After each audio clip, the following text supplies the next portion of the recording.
All right, Noah, what do you got for me this week? Check this out. Gymshark.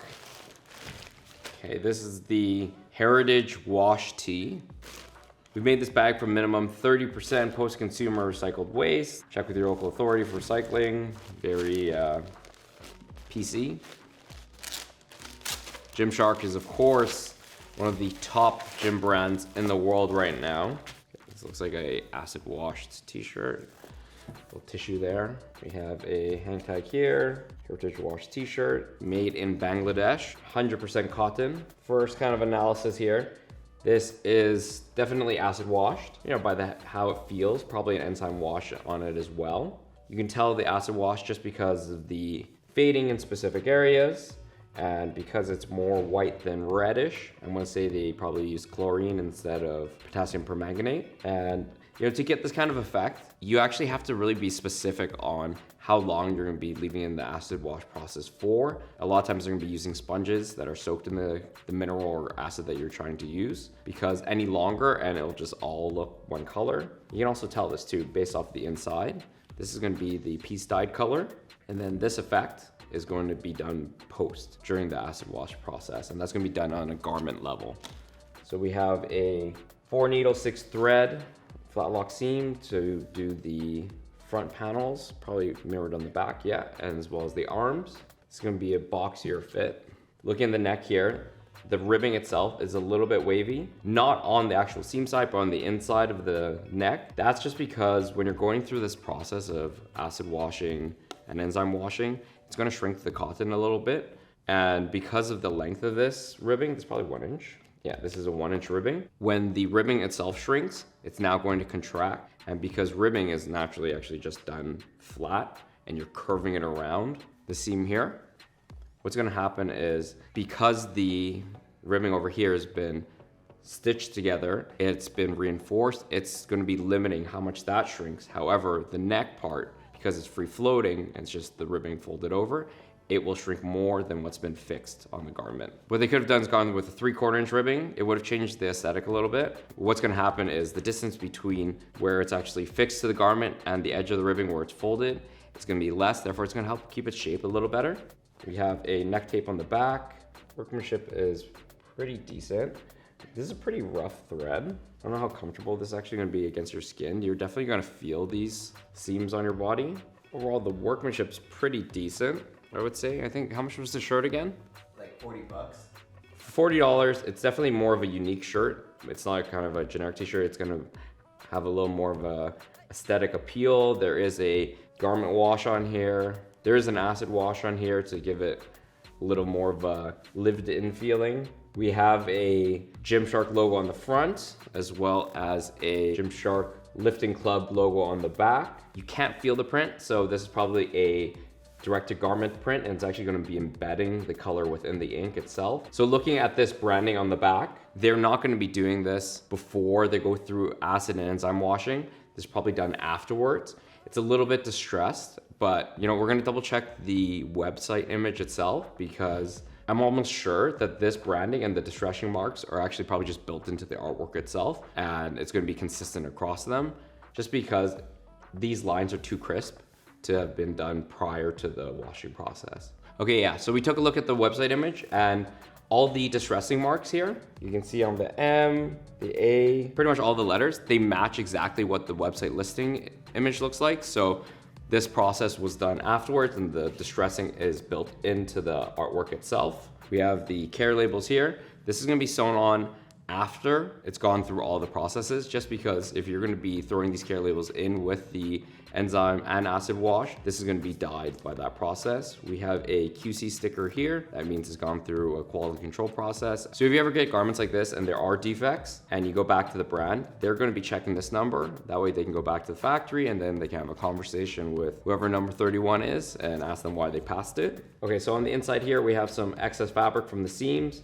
That's just because it's gonna have extra bulk because they have 2 seams joining in one area. All right, so looking at the inside here, I get why they placed the care label here, but it's gonna be quite annoying. It's definitely gonna be meant to be cut off.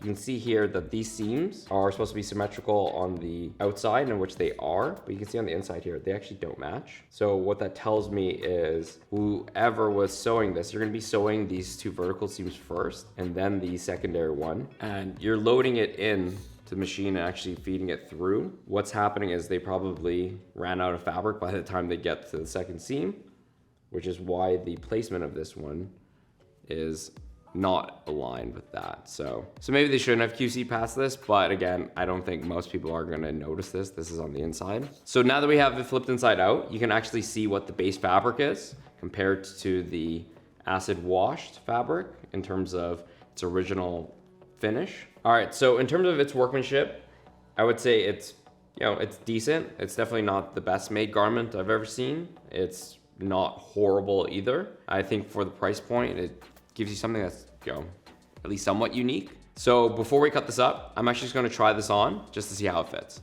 I would say it's a boxy fit. There's a drop shoulder. I like how it drapes on the shoulder itself. I would say the arm's a little loose. I probably would have just taken this in a little bit. And you can definitely see the waviness in terms of the neck ribbing. I think over time, this is just actually going to get worse and worse. And then you're gonna end up with something that kind of looks like this. So again, I would have just made the neck ribbing a little bit smaller to alleviate that issue a bit. The seams itself are quite scratchy, especially underneath the armpits. I would say this isn't like a shirt I would wear as a go-to shirt, just because those seams are quite uncomfortable. For 40 bucks, it's a unique shirt.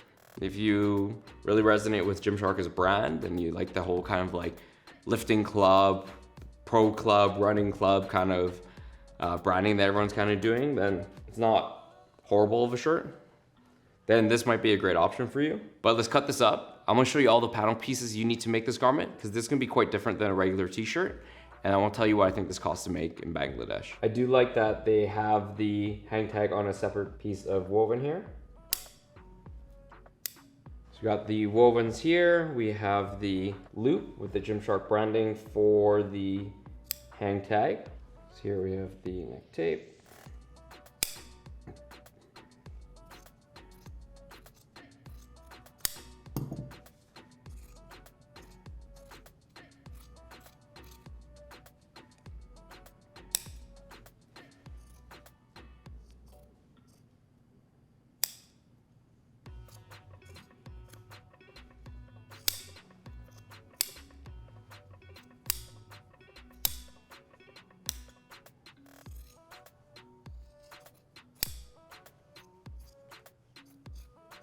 All right, so here's all the components you need to make this Gymshark Heritage Wash Tee. We have our neck ribbing here. We have our sleeve panels. The front panel and back panel are gonna be quite different than your standard t-shirt. And then we have our side panels here, which is gonna give us the unique seam details of the shirt, as well as all the trims and hang tags. All right, so as you can see, this is not your typical t-shirt and how it's constructed.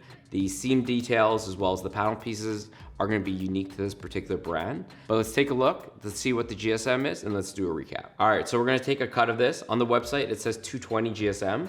So let's see how tight their tolerances are at Gymshark.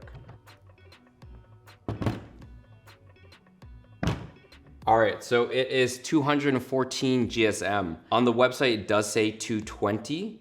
So I'm not sure where they got their measurement from. Either they're gonna be taking it maybe on the raw fabric itself prior to going through all the different processes in terms of enzyme washing and acid washing. It is a little bit underweight in terms of its GSM. All right, so let's recap. This Gymshark Heritage Wash Tee is made in Bangladesh. It is 100% combed cotton. It has been acid washed and enzyme washed. It is 214 GSM out of the spec'd 220 GSM. There are two branding elements on the front and back of this shirt that are done post-wash with a direct-to-garment printer. The overall construction of the garment itself, it's not perfect, but it's decent, I think, at this price point. In terms of manufacturing this in Bangladesh with all these additional steps, again, this is not your traditional t-shirt, I would say this would probably cost us around $6 to $7 to make this in Bangladesh. I'd imagine this being more of a unique shirt, they're not gonna be running as high volume as their standard t-shirts that they're selling. So if you're looking for a unique cut shirt that's a little bit more of the boxy fit that has this kind of worn in aesthetic, this might be a good option for you. For myself, I probably personally wouldn't buy it just because the seams are a little scratchy. And I don't like how the neck ribbing's already starting to get a little wonky on this shirt. So I don't know how well it's gonna wear over time. Have you bought the shirt yourself? If so, let us know in the comments how well the shirt wears over time. Don't forget to like, comment, subscribe, and let us know what other brands you want us to take a look at next. This is what it costs. If you guys want to see more of these type of videos and more on what goes on behind the scenes in fashion, don't forget to subscribe and check out these videos.